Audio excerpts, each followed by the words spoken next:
I would like to welcome you to our 2021 Passion Play production. A few notes to begin with. This is the Passion Play, but it's not like any other play that we would just produce, a musical or a drama. This Passion Play is a reenactment of what we are celebrating right now in our liturgical calendar. So I would ask you to allow this play to be more of a prayer for you. Allow this to help you to enter deeply into the season that we are about to celebrate in these next 3 days. In mind of that, at the end of the play will end, the actors will freeze on the stage, and we'd ask that everyone in the audience would quietly, silently leave the stadium and return to the school, and just continue to reflect on what we've seen, what we've experienced, what we've lived out in these moments. Just a word of thanks to a couple people. First off, Mr. Marchese, Mr. DeMarais, Father Lou for giving us the go-ahead to go with this. Secondly, to all the faculty and staff and all of you students for your flexibility, especially with the weather in this day. But especially also to Mr. Jason and Paige Brown for their enthusiasm and for their hard work and dedication. It was just about 3 weeks ago that Jason had the idea to put on this play, and at first I thought there's no way we could actually get this done, but hey, let's try. But then after the first practice, when I saw the enthusiasm of our students, I said maybe, just maybe, we could actually pull this off. And as the practices went by and I saw the commitment of everyone and the commitment of Jason, I knew we could definitely pull this off. Also, a big thank you to the ICS Pops group for lending us their stage. And especially to Mr. Marchese and all the students that helped make the backgrounds for the set, for Mr. Alex Rutledge, and for all those teachers and faculty who helped out, letting students get out of class, helped us set up. And a big shout out to all of the students that are participating today. So without further ado, I give you the Jason and Paige Brown Theatrical Company production of the Passion Play 2021.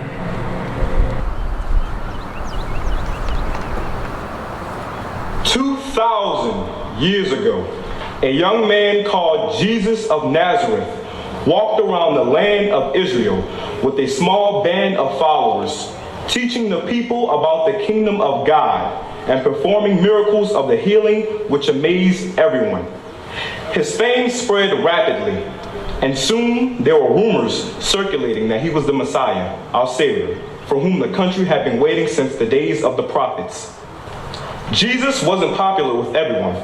He criticized the ruling classes, the scribes, and the Pharisees, the priests, and the elders of the land for hypocrisy. They felt threatened by Jesus, and they hated him. Our story begins when Jesus had been teaching for 3 years, and the time of the Jewish Passover feast was approaching. He had decided to spend Passover in Jerusalem, much to the dismay of his disciples, since they knew he would be more vulnerable there. Now, Jesus is entering Jerusalem through the famous Golden Gate, accompanied by his disciples, and he is being greeted by cheering crowds.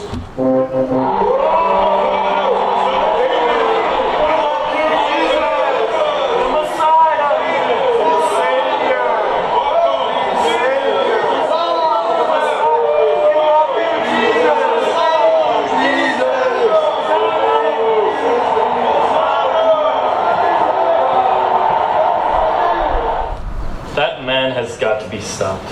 We are losing the respect of the people. There will be a riot soon. We will have the Romans on our backs as well.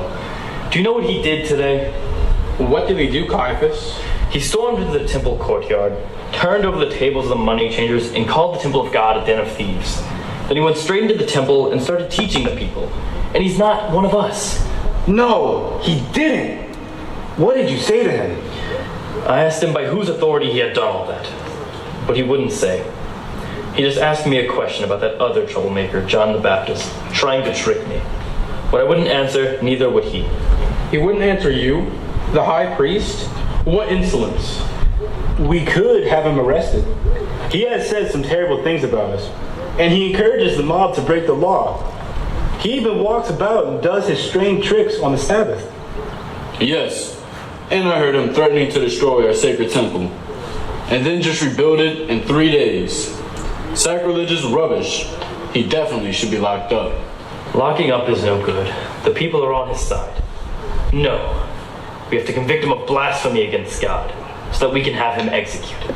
It's the only way to stop this nonsense. But how do we arrest him? His followers will resist. If only we knew where he went off to at night. Then we can catch him on his own. I think I may be able to help. Judas Iscariot, one of his own close band of renegades. How could you possibly help us? I know where he goes at night, and I can lead you to him. Why would you do that? Are you the only peasant who doesn't believe in him? What has belief got to do with it? This is a financial affair, if you get my meaning. Yes, I understand you perfectly. How much do you want? 30 silver pieces. I think he's worth that much to you.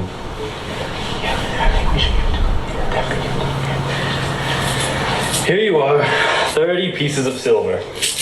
Come and find me at the temple when an opportune moment arrives, but make it soon. And don't go back on the steal, or there won't be any hiding place for you in Israel. A week goes past uneventfully, and eventually Judas gets his chance. Jesus and his 12 disciples need a quiet room to celebrate the first day of Passover, and Jesus tells them of a place which is willing to house them. Judas slips away to notify Caiaphas. Jesus knows that Judas will betray him, but does nothing to stop him leaving on his own before the rest of them. Jesus and the remaining 11 disciples go off as planned to the Garden of Gethsemane on the Mount of Olives, a quiet and lonely place outside of the city of Jerusalem. Our story continues from there.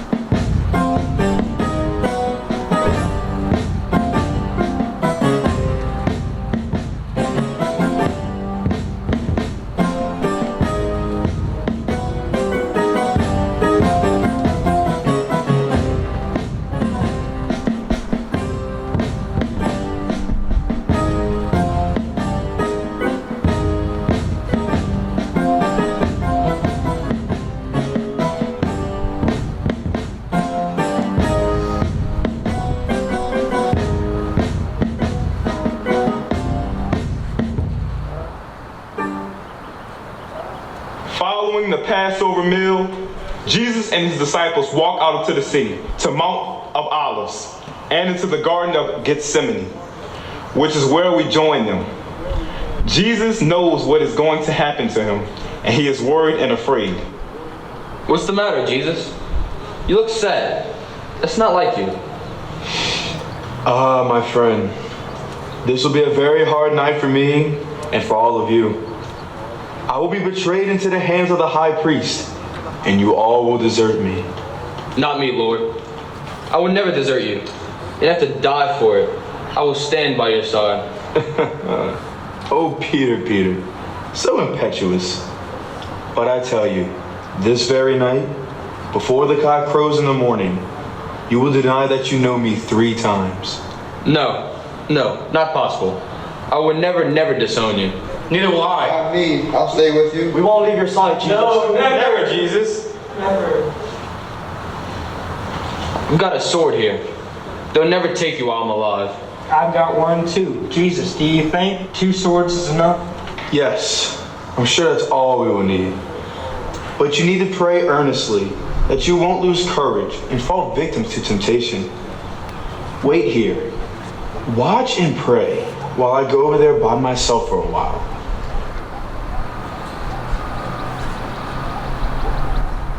What did he mean about being betrayed?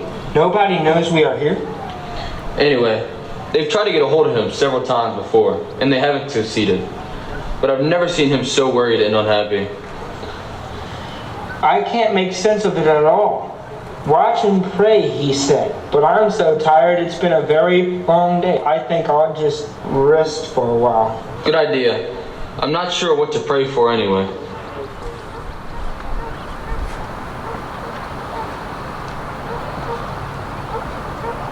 Oh, my Father, if there's any way out of this terrible ordeal, I'm afraid of what's going to happen. But this is why I was sent. So not my will, but yours be done.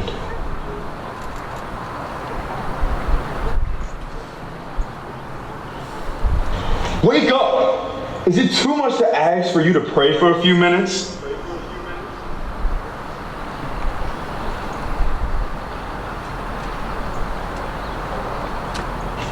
Father, give me the strength to endure the suffering that is coming.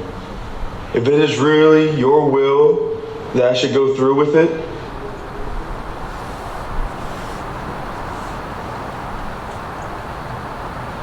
Thomas, Andrew, Peter, why are you not praying? Don't you understand what is happening? The spirit is willing, but the flesh is weak. Pray for strength to endure what is coming. Why is he so upset? It is quiet and lonely up here. Who is going to disturb us? He often talks in riddles, and I don't always understand. Maybe something is going to happen tomorrow. Well, he told us to pray, so let's do that. I wish I wasn't so tired.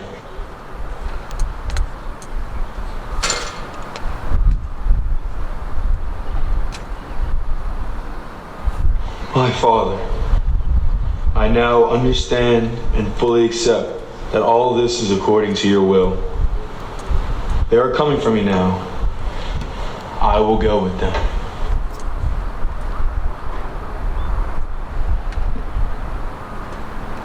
Wake up, all of you! This is no time for sleeping. My betrayer is close at hand.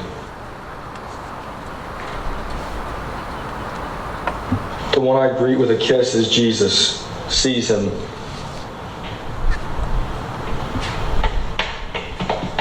Greetings, Master. Is that how you're going to betray me, my friend? With a kiss? Peter, put your sword away! Why, Lord? I will fight to save you, or die trying. This is no time for fighting. Are you trying to stop me from doing my Father's will?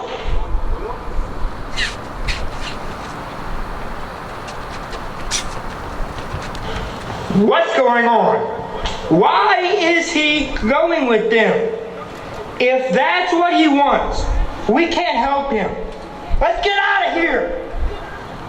Where are they taking him? Let's follow and see what happens. The soldiers are taking Jesus to the house of Caiaphas, the high priest, where he will be tried for blasphemy. Judas is with the group of soldiers, keeping well away from Jesus. Peter and a couple of other disciples follow at a safe distance. Let us follow them and watch what happens there.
Here we are at at the house of Caiaphas, the high priest, the most important religious leader in Israel.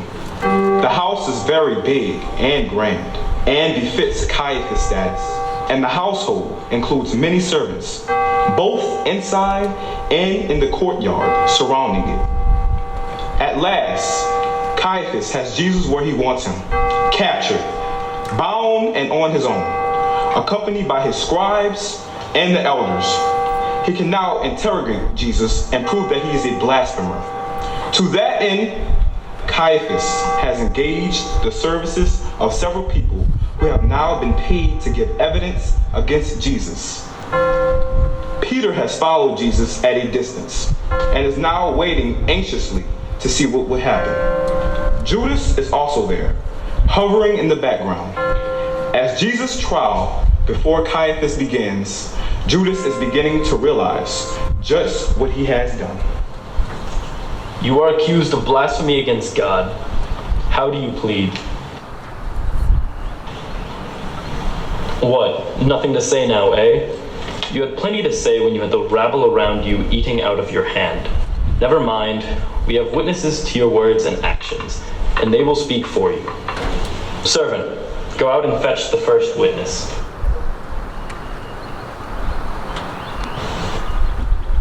Hey, don't I recognize you? You go around with that Jesus from Galilee, don't you? Who is he? I don't know what you're talking about. I've seen you with him. When he came to the city last week and all the crowds cheered for him, you were there as well.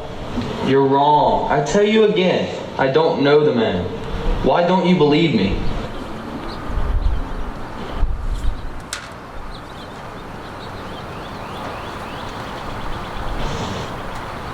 Tell us what this man said and did. Have you seen him breaking our laws? Oh yes, Your Honor. He walks about on the Sabbath and he claims that we shouldn't pay taxes to the emperor. Well, he didn't exactly say that. It was the temple tax he didn't want to pay. And where were you if you saw him walking on the Sabbath? Get rid of these fools. They aren't helping. Haven't we got anyone better? Yes, sir. We have several more waiting outside. I'll bring them in one at a time.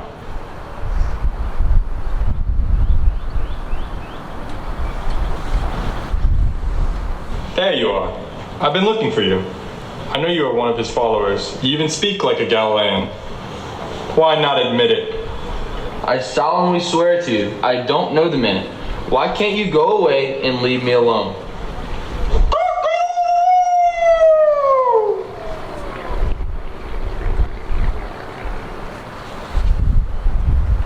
Go and get the last two witnesses.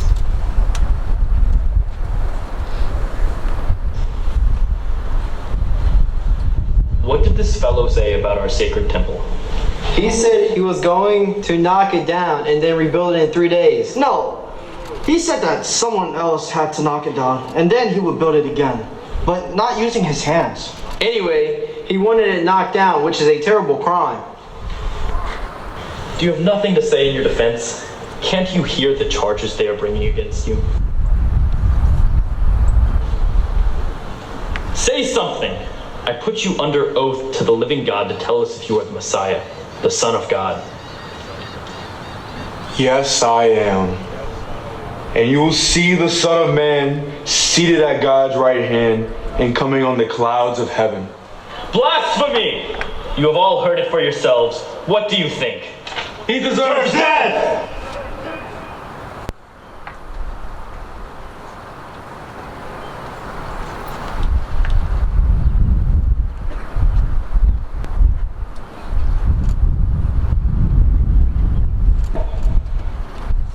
Look out! Here comes that Judas fellow. What do you want? You've done your job and been paid. Be off with you. I've done a terrible thing in betraying an innocent man. What is that to us? As you said, it was just a financial affair as you were concerned. Please take back your money. Let him go free. He has done nothing wrong. Get out of here before I have you arrested as well.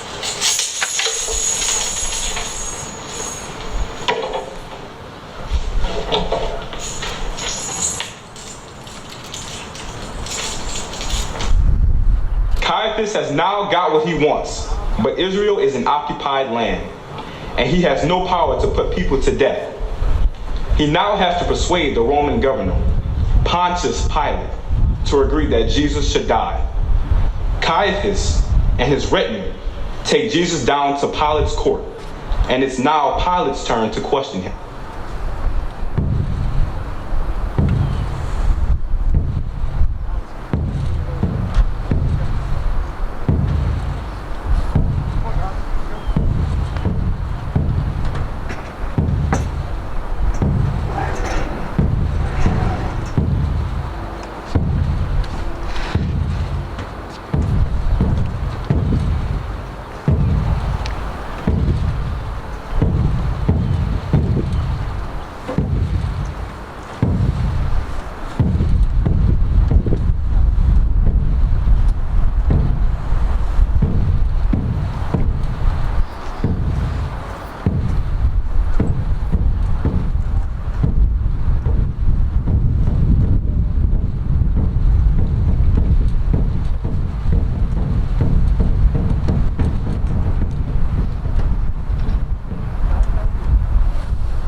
Caiaphas, with a group of priests, has brought Jesus to the court of the Roman governor, Pontius Pilate, but Caiaphas does not enter the building. We cannot go into Pilate's headquarters, for we will become ritually unclean and unable to eat the Passover. Go and ask the governor to come out to us.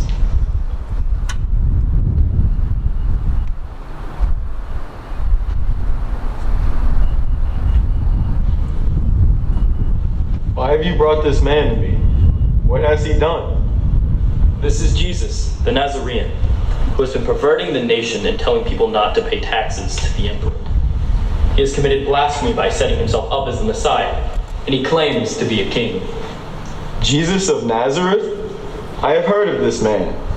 Take him yourselves and judge him according to your law. We have done so, but we are not permitted to put anyone to death. Bring him up here then, so that I can question him. Sir, I have a message for the governor from his wife. Urgent message for you, sir, from your wife. My wife? She knows not to interrupt me in court. What does she say? She warns you not to have anything to do with this Jesus, whom she describes as an innocent man. She says she has had a bad dream about him. Do you want to send a reply? Yes. Tell her I understand her concerns, and I will be cautious. Yes, sir. Take this back to the governor's wife.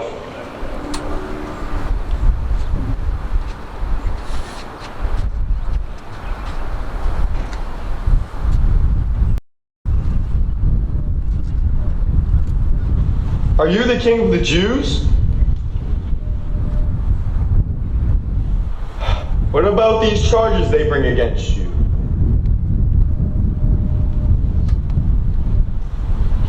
What's the matter with you? Why don't you answer me? Are you a king? Are you asking me this because you want to know? Or because of what the Jewish people are saying? Am I a Jew? It is your own people who have handed you over to me. What have you done? You say I'm a king? My kingdom is not of this world. If it were, my followers would be fighting to prevent me falling into the hands of the Jewish leaders.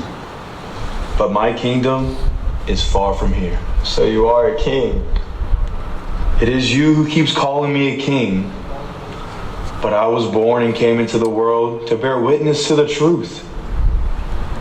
Anyone who belongs to the truth listens to my voice. Truth? What is truth? Whatever this man is, he's done nothing wrong as far as I can see. I'd like to release him. These priests are just jealous of him. But I've heard that the common people love him. So why not appeal to them directly? As it is Passover time, you could offer to release either Jesus or that bandit who led an insurrection and was found guilty of murder. Barabbas, his name was? I a thoroughly nasty piece of work. The people aren't likely to choose him. I find no case against this man. But you have a custom that one prisoner is released at Passover. Shall I release for you the king of the Jews, or Barabbas, the convicted murderer?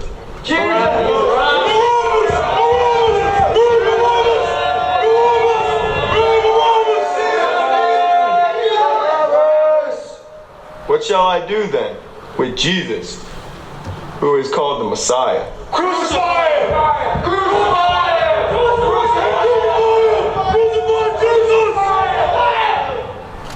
Why? What evil has he done? I find in him no grounds for the sentence of death. I shall have him flogged and then release him. If you let him go, you are no friend of Caesar. Anyone who sets himself up as king is an enemy of Caesar. Enough! Get the servant to fetch me a bowl of water. Servant! A bowl of water and a towel for the governor. Quickly. Out here, sir? Of course out here. Don't argue, just do it. I have no choice. I cannot save him from these priests. But why? You know that those old priests have no real power. They can't force you. You heard their threat. I can't risk the emperor finding out that I would let a to-be king go free. It would mean recall to Rome, and then...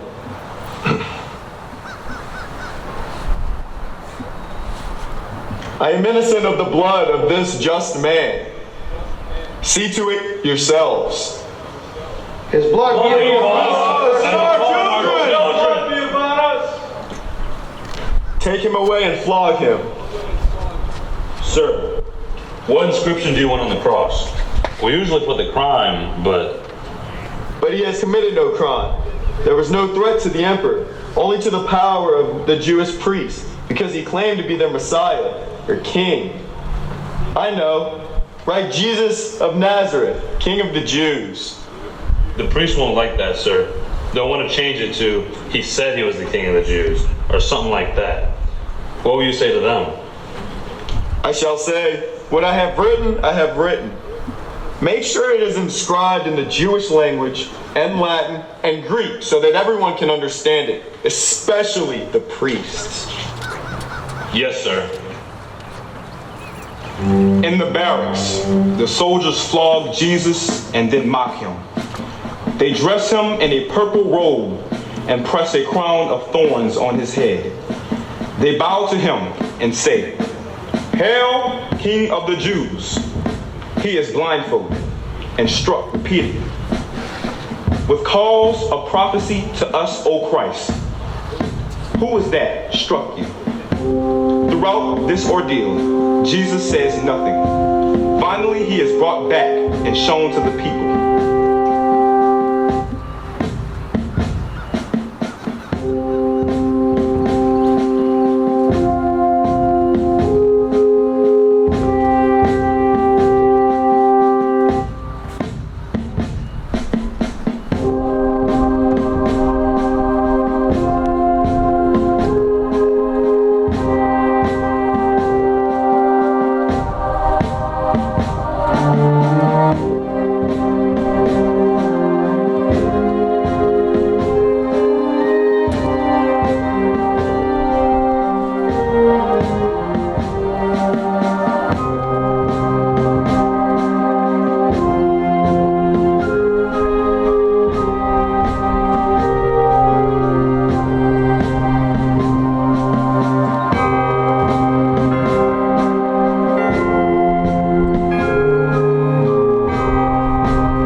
Jesus is exhausted and weak from loss of blood and seems likely to fall at any moment, but he has to carry his own cross to the place of execution. Let us follow him as he begins his last journey.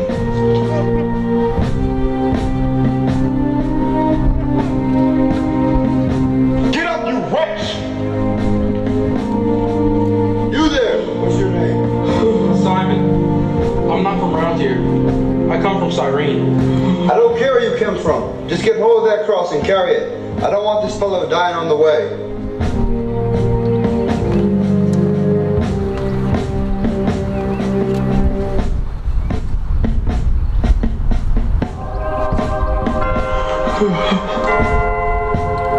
Daughters of Jerusalem, weep not for me, but for yourselves and for your children.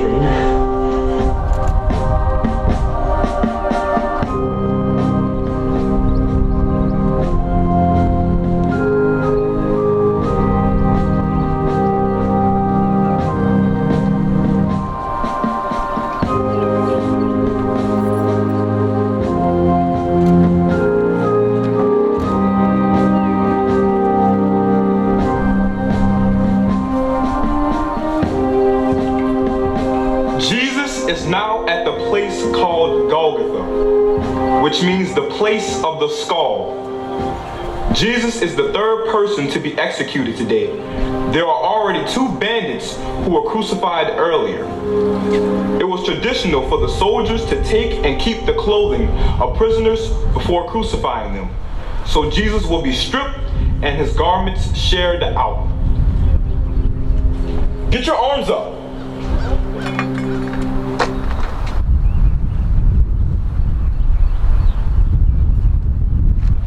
Here, King of the Jews, you'll need this. Get him onto the cross.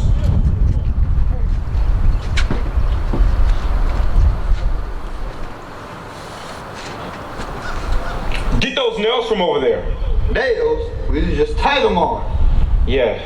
Well, this one really upset someone important, so it's nails and rope for him.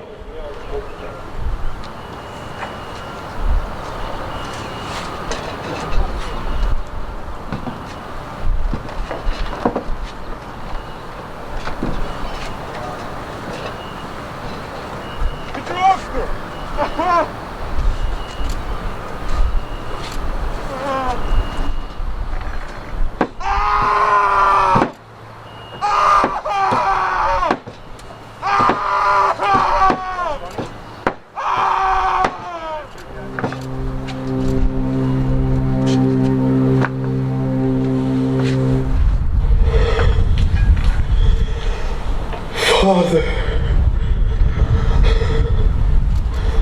forgive them, for they know not what they do. What did he say?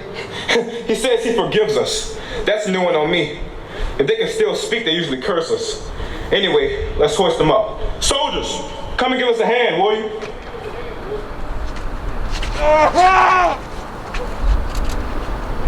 Move!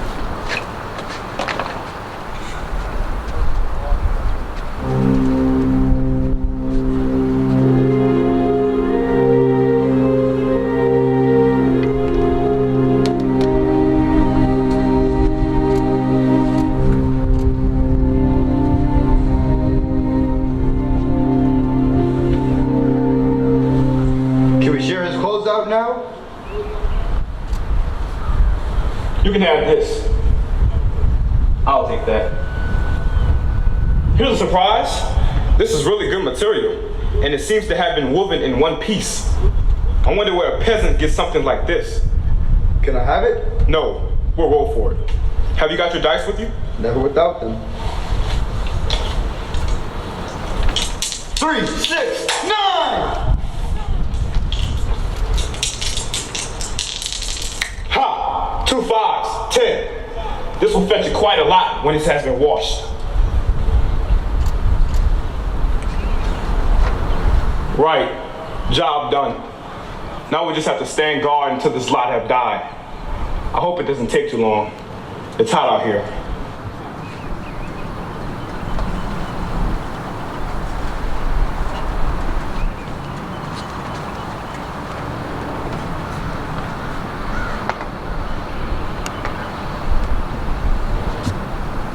What is that notice at the top of the cross? It says, Jesus of Nazareth, King of the Jews. We told Pilate it was wrong, and that Caesar is our only king, but he wouldn't change it. So, you're the Messiah, are you? You don't look like him now, do you? Come on down, then we'll believe in you. Yes, you claim to help others, but you aren't so good at helping yourself, are you? Rebuild the temple in 3 days? Don't make me laugh. He was deluded and thought he was the Son of God. If that were true, why hasn't God saved him? Oi, Messiah, Son of God, King, whatever you are, get me out of here if you are so clever. Don't you fear God? We deserve what we got, but this man is innocent. Jesus, remember me when you come into your kingdom. Truly I tell you, today you will be with me in paradise.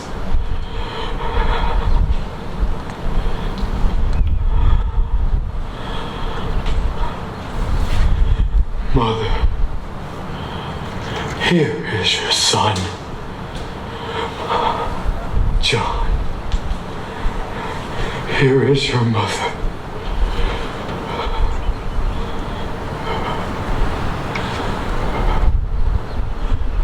Eloi, Eloi, lama sabachthani. My God, why have you forsaken me?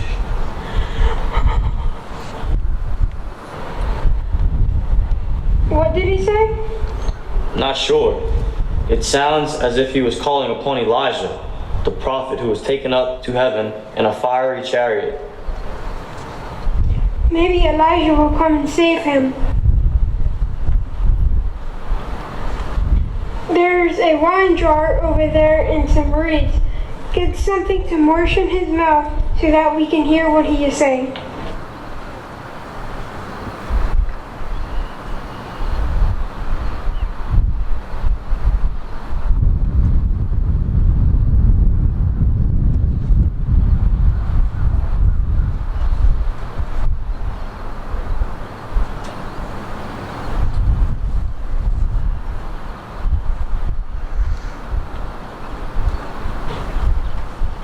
It is finished. Father, into your hands I commend my spirit.